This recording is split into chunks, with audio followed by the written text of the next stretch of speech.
Olá pessoal do sexto ano, tudo bem com vocês? Boa tarde a todos, bem-vindos à nossa aula de número 24 e hoje estaremos encerrando o nosso assunto que já vimos falando há algumas semanas sobre biomas e formações vegetais. E na aula de hoje a gente vai ver a importância da manutenção das formações vegetais originais para a biodiversidade que existe nos mais diferentes ambientes. Esse conteúdo está disponível para vocês da página 12 até a página 15. Peço que façam uma leitura complementar e lembrando que qualquer dúvida sobre esse ou assuntos anteriores, falem comigo lá pelo Instagram, certo? Bem, para a gente começar, vamos falar então sobre alguns conceitos que nós vimos nas aulas anteriores, apenas para relembrar um pouco, tá? O primeiro deles é o conceito de ambiente. A gente entende então que o conceito de ambiente ele é definido pelas condições biológicas e físicas que circundam as coisas e os seres vivos, ou seja, as características naturais que um determinado ambiente ele vai apresentar para que possa ocorrer a interação entre os seres vivos.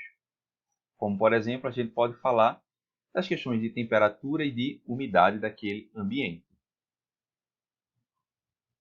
Um outro conceito bastante importante é a biodiversidade, que vocês podem observar aí, que de modo geral ela vai ser definida como uma grande riqueza de espécies que pertencem a um determinado ecossistema. Essa biodiversidade ela está fazendo referência não só às formações vegetais, mas também aos animais que habitam ali dentro de um determinado ecossistema. E o que vem a ser então esse chamado ecossistema, né? A gente já tinha visto em aulas anteriores que nada mais é do que um conjunto aí formado pela interação dos componentes bióticos e os componentes abióticos. Esses componentes bióticos a gente sabe que então são os organismos vivos, as plantas, os animais e os micróbios em geral.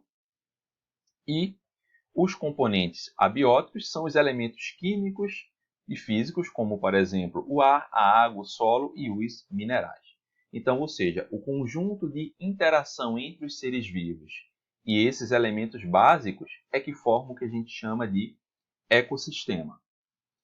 Bem, o outro que a gente já vem falando bastante sobre ele é justamente o conceito de biomas. Como vocês observam aí, ele é um conjunto de vida vegetal e animal, tá? Definido pelo agrupamento de tipos de vegetação contíguos e identificáveis em escala regional. Por isso que a gente tem aquele mapa que eu havia apresentado para vocês dos biomas, mostrando ali o território brasileiro dividido em regiões, cada uma delas com um bioma característico, que aí vão ter formações vegetais com suas características e, claro, principalmente as características climáticas, elas são diferentes, tá? Por isso que as condições geoclimáticas, elas vão ser similares dentro daquele mesmo bioma.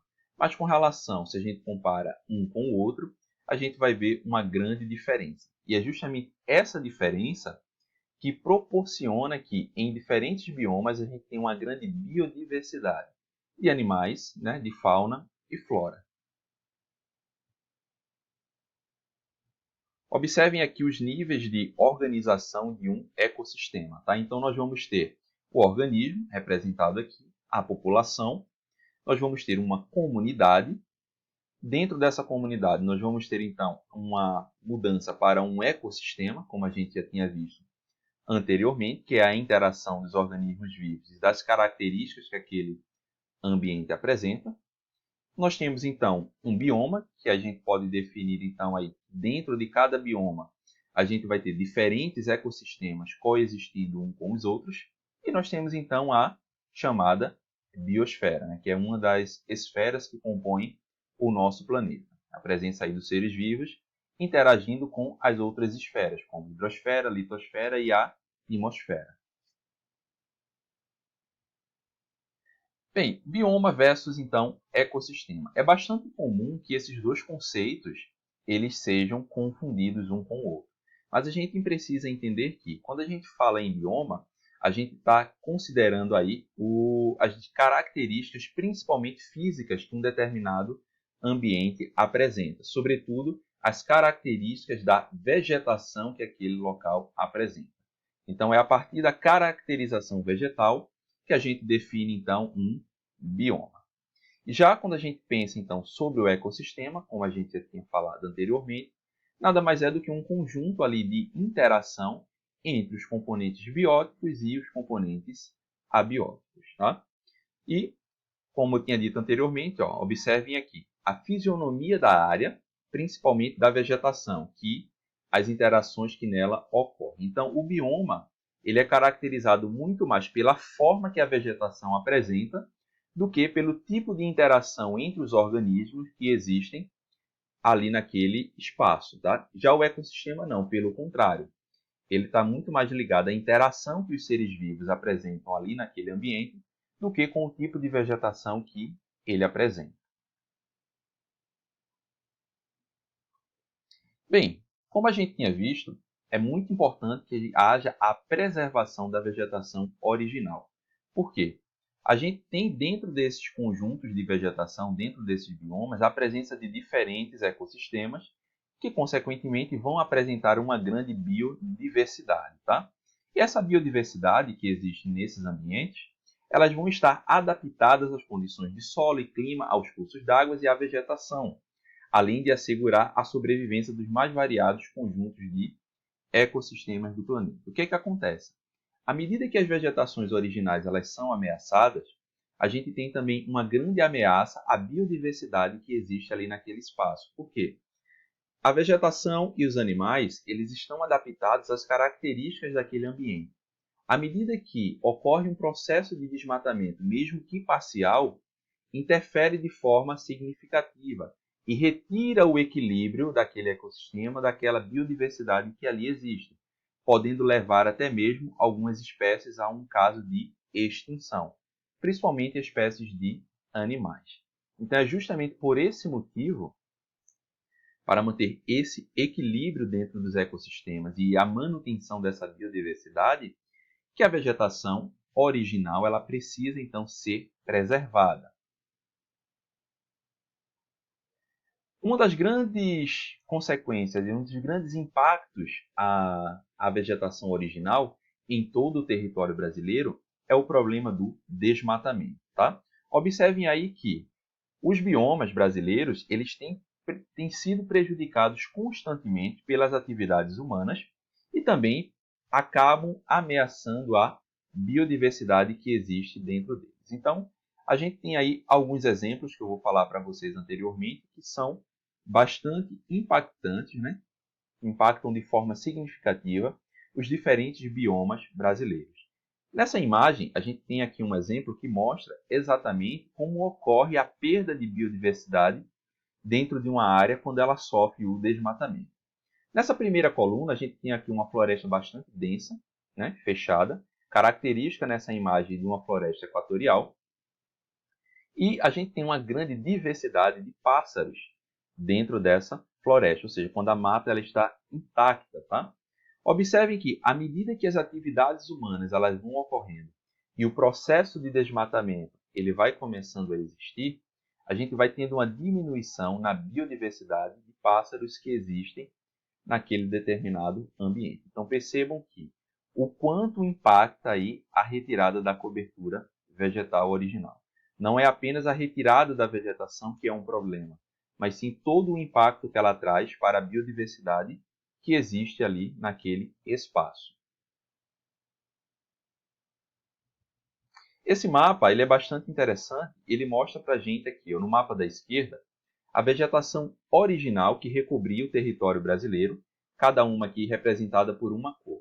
Aqui no mapa da direita, a gente já tem toda essa área cinza, áreas que perderam, devido ao desenvolvimento das atividades humanas, elas perderam a sua cobertura vegetal original.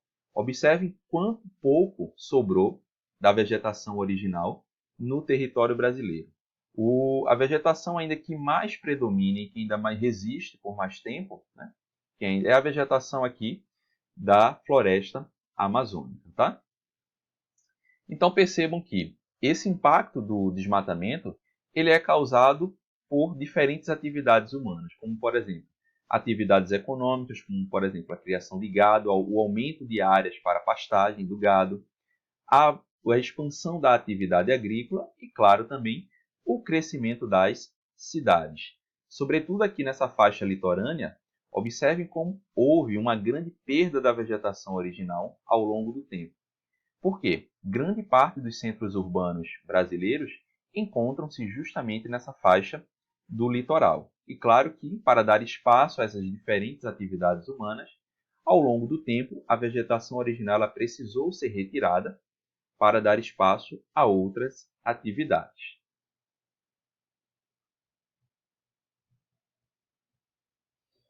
Bem, uma das possibilidades para monitorar o desmatamento, sobretudo em áreas remotas, é o uso das geotecnologias através das ações de georreferenciamento, tá? Observem aí que o georreferenciamento, ele apresenta então grandes benefícios para o monitoramento e fiscalização de desmatamento por todo o mundo. Então, não é só no Brasil que essa tecnologia é utilizada para monitorar o desmatamento, mas em qualquer lugar do mundo, tá?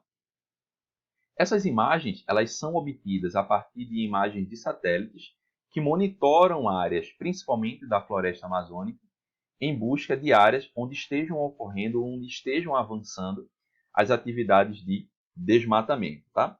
E é possível, então, visualizar em tempo real, já que as imagens são coletadas através de satélites, o avanço desse desflorestamento e assim, já que pode ser acompanhado em tempo real, é possível que as autoridades possam pensar medidas e ações para interromper esse desmatamento ou até mesmo minimizá-lo, dependendo de como ele esteja ocorrendo e em que área esse desmatamento ele esteja ocorrendo, tá?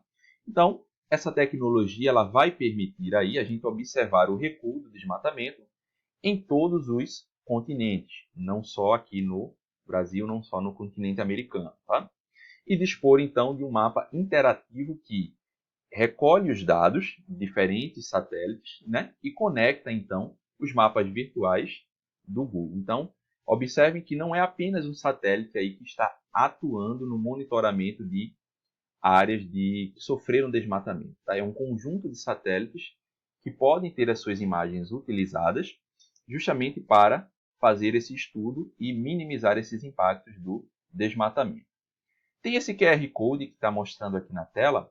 Eu peço que vocês apontem o celular para ele, ele vai direcionar vocês para um link e vai mostrar aí algumas imagens de monitoramento via satélite de áreas de desmatamento, tá? E é bastante semelhante a essa que tem no livro aí de vocês, próximo desse pequeno texto.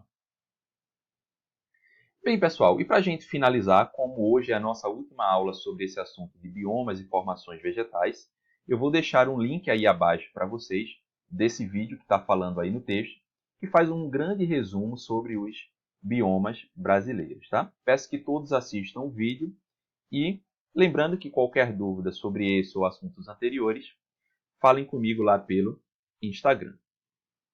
De atividade de casa, eu deixo para que vocês respondam as questões que estão na página 13, 14 e 15, tá certo? Então, tchau para vocês, pessoal, e até a próxima.